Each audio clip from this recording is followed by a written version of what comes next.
So we talked about the project manager, and there's a bit of discussion around what is 25 and what is 75% and what does a project manager actually do. Let's look at the high level. Project manager plans the project execution plan. So they make sure that the scope and the requirements are defined. And this is what a project execution plan looks like. We're going to leave you with a small version. In fact, we'll leave you with the big poster as well.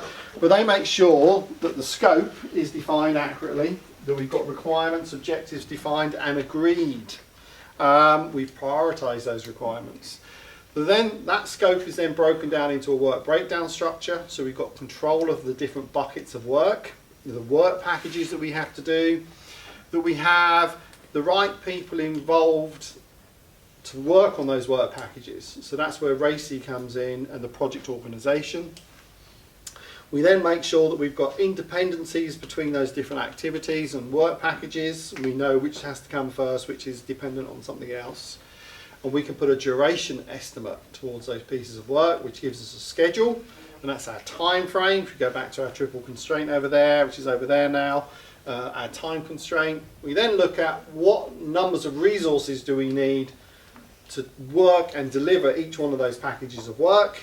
That then starts to lead us to our project budget, which is our baseline for the project in terms of the amount of resources or budget that we're going to use for the project. Risk management becomes an integral part of our project planning process. We're always looking at risk, but we should do a formal risk assessment, and we will be doing that as part of the workshop tomorrow. But that constitutes our project execution plan, together with a mechanism to report progress against that plan. But that's what they do, is they plan the project execution plan very well. So that's the project manager's key role. Then they execute it, or they ensure that that project execution plan is executed. We execute the plan and we manage exceptions. So we manage the plan and we manage exceptions. Exceptions could be an issue, a risk, or a change. That's it. It's as simple as that. Something that happens we hadn't thought about, or an issue, a risk that we've identified and we have to deal with it, and a change, something that's happened, and we just deal with the change.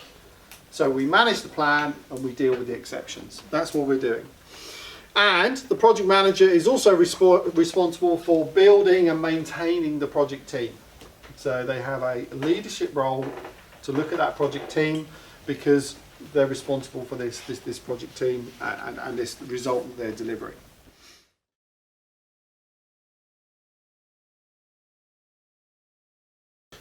The line manager, the functional manager, the departmental manager, whatever you want to call them, they ensure that you have the right competencies in place, so that your different areas of expertise within the organisation are grown and you're developing that area of expertise. So if you were in an engineering company, your engineering force should be developed and evolved, and you'd have a chief engineer, and that would be like a career path for them. If you're in HR or finance, you're developing those levels of expectation.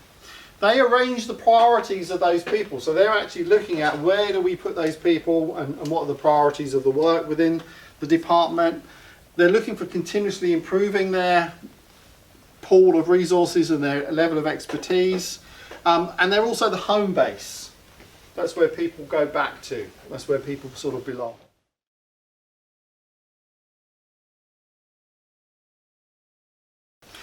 Senior management, and this could be the senior sponsorship role you mentioned just a moment ago, they have a role within the project management process as well.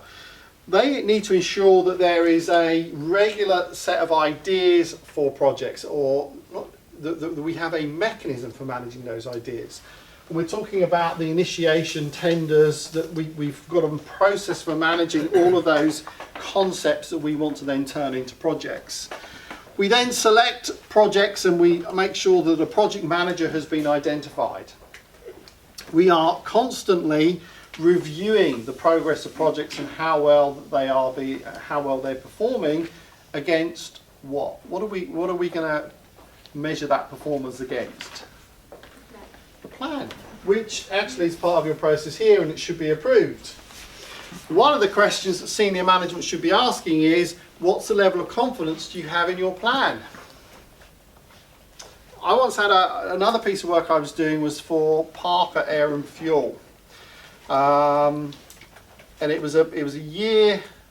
Was it Parker? Sorry, not Parker. It was Infineon. It was International Rectifiers, now part of the Infineon Group. And I had a year out in Boston and San Jose, and we were assessing their project management system. And I sat in on a tender proposal meeting.